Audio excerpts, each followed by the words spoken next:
कोल में गड़बड़ी है, नहीं कोल में चाहिए।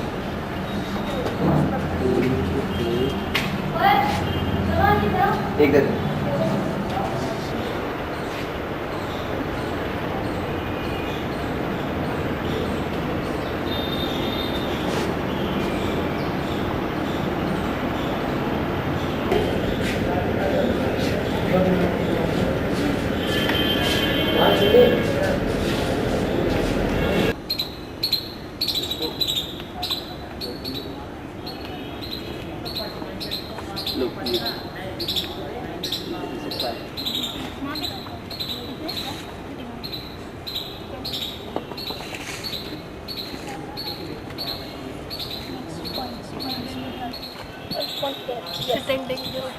ओके 12 ना 12 अब इसके कोल को 145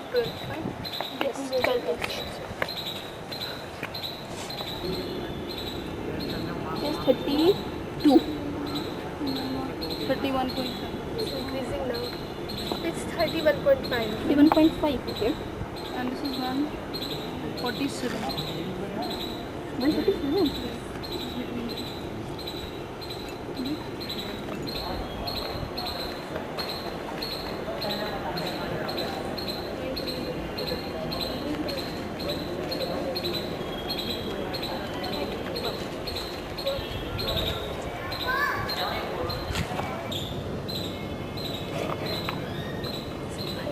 Okay.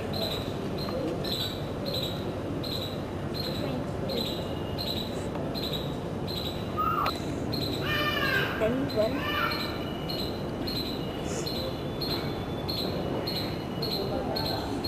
Okay. How much is it coming?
की लंबाई देना 22 जो परछाई थी यहाँ पर लंबी थी परछाई में, अगर आपने नापा होगा तो ये लंबाई परछाई का भी देख रही होगी। अब जब ये लंबाई परछाई में जो सबसे छोटी परछाई आई होगी, जब सूरज का जब ऊपर आया तो ये सबसे छोटी जो परछाई आई।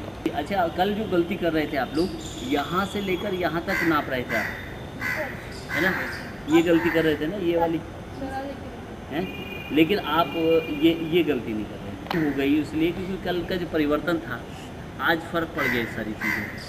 तो ये सारी चीज़ से फ़र्क पड़ता है, इसलिए हमेशा ये इसका ज़रा सी भी कैलकुलेशन का फ़र्क नहीं पड़ता है।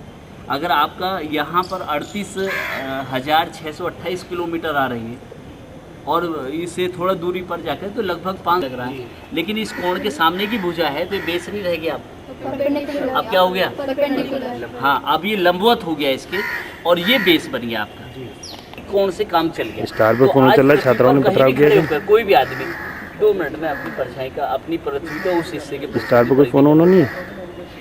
क्लियर हो गई बात। सूरज आज ठीक भूमध्य रेखा के ऊपर है। इस दिन को खगोल शास्त्री पृथ्वी की परिधि नापने के लिए सबसे उचित मानते हैं। इस खास मौके का फायदा उठाते हुए मेरठ के बाल वैज्ञानिक यहाँ से पृथ्वी की परिधि नापने में जुटे हैं। इन बच्चों ने इजिप्ट के खगोल शास्त्री इरातोस्थनीज के फार्मूले की सहायता ली है, जिन्होंने 2200 वर्ष पूर्व सबसे पहले पृथ्वी की गोलाई को नापा था। यहाँ खड़ी की गई इस छड़ की छाया की लंबाई को 5-5 मिनट के अंतराल पर नापा गया है और सबसे छोटी छाया की लंबाई की सहायता से एक खास कोण का पता लगाया गया है। इस कोण और यहाँ से भूमध्य रेखा के बीच की दूरी को इराथोस्थनीज के फार्मूले में रखकर इन बच्चों ने यहाँ से पृथ्वी की परिधि का पता लगाया है। आज के बेहतर नतीजे के रूप में इस खास जगह से पृथ्वी की परिधि 38,628 किलोमीटर है। इन बच्चों ने आज का ये प्रयोग बाल विज्ञान कांग्रेस की सहायता से पूरा किया। मेरठ से श्याम परमार, एनडीटीवी इंडिया के लिए। पहला महत्व तो यह है कि इक्वेटर पर परछाई जीरो हो जाएगी। जैसे अफ्रीका और अमेरिका से होकर जब ये गुजरेगी तो वहाँ के जो लोग होंगे वहाँ के लोगों की परछाई उनका साथ छोड़ देगी। दूसरा यह है कि आज के दिन हम पृथ्वी की परिधि नापने का प्रयोग हम कर सकते हैं।